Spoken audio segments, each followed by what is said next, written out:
আসসালামু আলাইকুম, সবাইকে টেকনিক ইজি এডুকেশনের পক্ষ থেকে জানাচ্ছি স্বাগতম।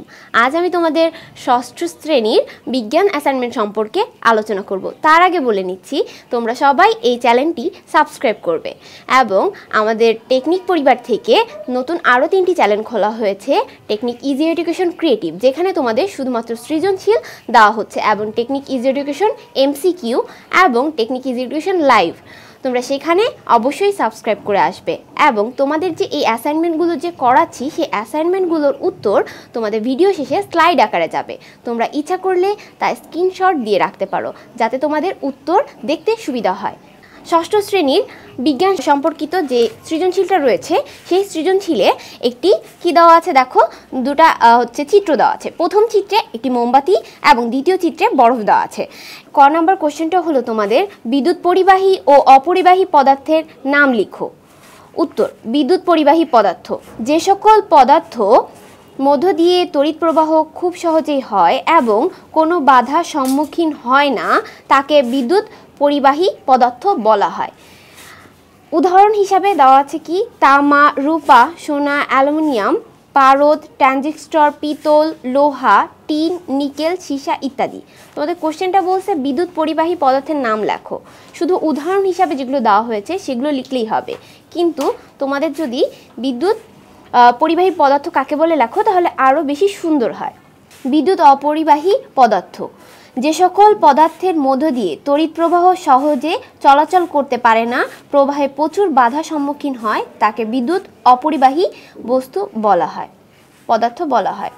উদাহরণ: কাঁচ, অ্যাব্রোনাম, তারপর হচ্ছে মাইকা, শুষ্ক কাগজ, রাবার, শুষ্ক কাঠ, চীনামাটি, পলিথিন ইত্যাদি এর মধ্য দিয়ে বিদ্যুৎ পরিবহন করতে পারে না। এই সকল পদার্থের ভিতর দিয়ে বিদ্যুৎ কখনোই পরিবহন করতে পারে না। খ নাম্বার প্রশ্ন, বিদ্যুৎ পরিবহনে তামার তার ব্যবহারের কারণ কি? উত্তর: বিদ্যুৎ পরিবহনে তামার তার ব্যবহার করা হয়।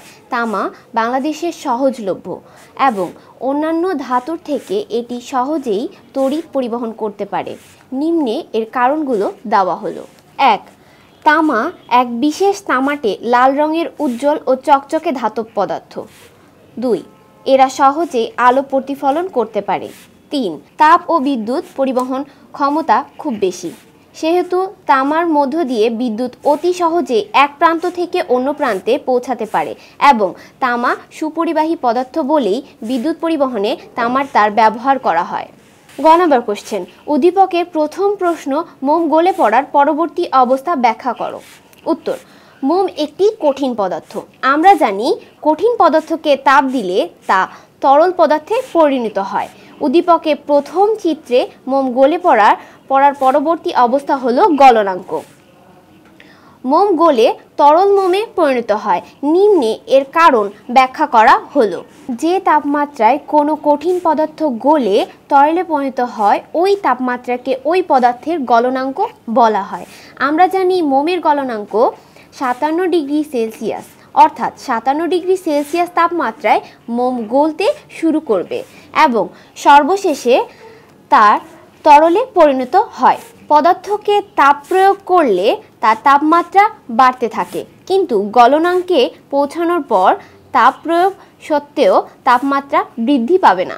উদ্দীপকের চিত্রে মোমকে তাপ দিতে দিতে যখন এর তাপমাত্রা 57 ডিগ্রি সেলসিয়াসে পৌঁছাবে, তখন সে গলতে থাকবে। এই পর্যায়ে যে তরল মোমে পরিণত হবে। ঘ নাম্বার কোশ্চেন, চিত্রের পদার্থ দুটি গলনাঙ্ক ও হিমাঙ্ক কি একই? পাঠ্যপুস্তকের আলোকে বিশ্লেষণ করো।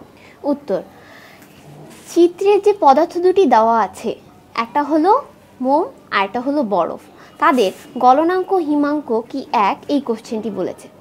তোমাদের কি মনে হয়, এটি কি এক? হ্যাঁ, এক।